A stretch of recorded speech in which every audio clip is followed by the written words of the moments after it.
consistoire central, Élie Korchia, qui est avec nous en studio. Bonjour Élie. Bonjour Eva. Merci d'être avec nous comme chaque semaine. Alors aujourd'hui, vous vouliez nous parler des leçons de vie de Léon Lefkovitch. Oui, la leçon de vie de Léon Lefkovitch, c'était le thème de cette semaine parce que c'était le grand témoin que nous avons eu cette semaine à l'occasion de la commémoration de la rafle du Vel d'Hiv. D'abord, il faut savoir que le 15 juillet, lundi, la veille, il a été invité par le comité des Jeux Olympiques et donc par les organisateurs des JO à porter la flamme. Donc il a participé au relais de la flamme olympique. Et c'était très important pour lui, je crois. Bien sûr, c'était fondamental pour lui parce que c'était tout un symbole. Léon Lefkovitch, qui a 94 ans aujourd'hui, qui a été déporté. Il est né à Łódź, en Pologne. Il est arrivé en 1945 après la fin de la Seconde Guerre mondiale. Il a été reçu par cette terre d'asile qu'est la France et qu'il a reçu alors qu'il avait tout juste 15 ans. Il avait passé une année à Auschwitz-Birkenau et il a donc été invité à porter la flamme symboliquement entre le métro Bir Hakeim et la rue Nélaton, c'est-à-dire là dans ce tronçon de rue où s'élevait à l'époque le vélodrome d'hiver.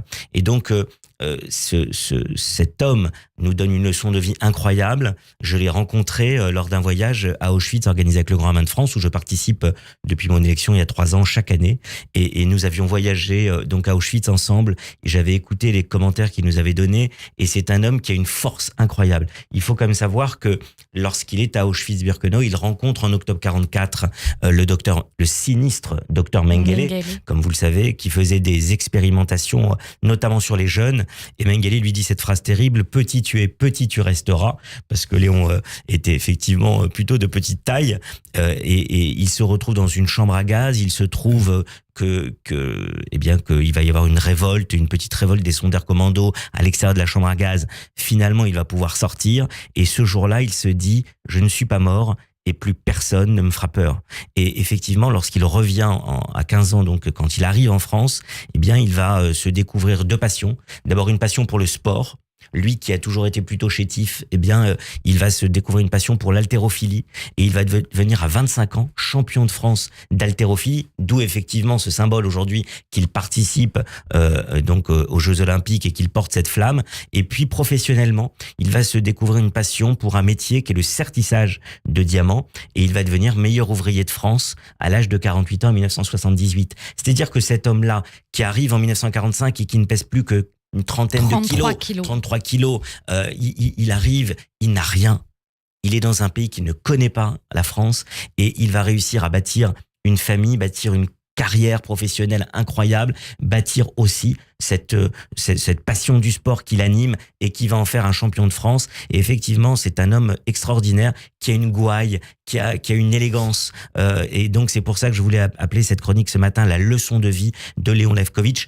Et pour toutes celles et ceux qui voudraient écouter son témoignage, ils viennent à la cérémonie que j'aurai l'honneur d'organiser dimanche au parc de Sceaux, dans les Hauts-de-Seine, en présence du Grand Rabbin de France notamment, avec le préfet des Hauts-de-Seine. Et bien dans cette cérémonie au parc de Sceaux à 15h, qui démarrera à 15h précise, il faut arriver vers 14h30, eh bien nous aurons comme invité d'honneur cette année Léon Lefkovitch qui a répondu à mon invitation à y participer pour la première fois. Et donc Léon Lefkovitch nous donnera, en présence de très nombreuses familles et de beaucoup de jeunes, dont certains participeront d'ailleurs à la cérémonie comme j'ai l'habitude de le faire chaque année, Léon Lefkovitch participera à la cérémonie et nous donnera son témoignage qui sera évidemment le moment fort de l'après-midi. Cette force de vie qui va aussi très bien avec le livre dont vous vouliez nous parler aujourd'hui, Élie Korchia, c'est le roman graphique Vivre, justement. Exactement, qui a été publié chez Christian Bourgeois, éditeur, avec le concours, le soutien de la Fondation pour la mémoire de la Shoah. D'ailleurs, il y a une postface d'Annette Vieviorka qui livre son regard d'historienne et d'administratrice, d'ailleurs, une collègue administratrice de la Fondation. Ce livre, il est dessiné par Ken Krimstein, qui est un dessinateur de presse.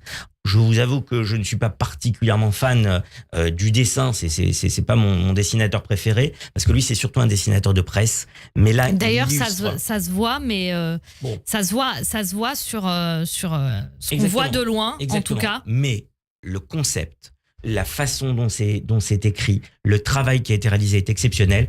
Pour faire court, ce sont des témoignages, des manuscrits qui ont été retrouvés miraculeusement au sous-sol d'une église en Lituanie il y a 7 ans, en 2017, des manuscrits qui étaient restés cachés là pendant plus de 80 ans et qui sont des témoignages de collégiens qui, pour un concours d'écriture, avaient écrit sur leur parcours, leur vie au quotidien, alors qu'ils vivaient en Lituanie, à Vilna à l'époque, Vilnius aujourd'hui.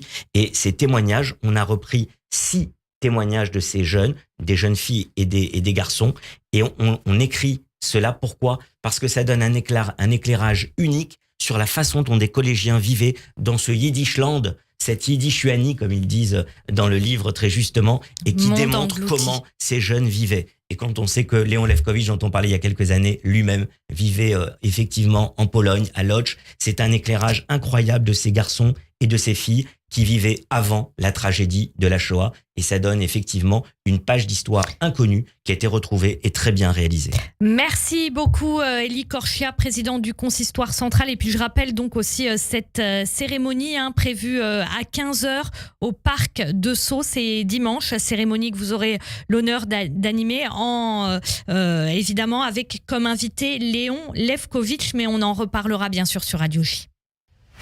Radio J, le 6-9.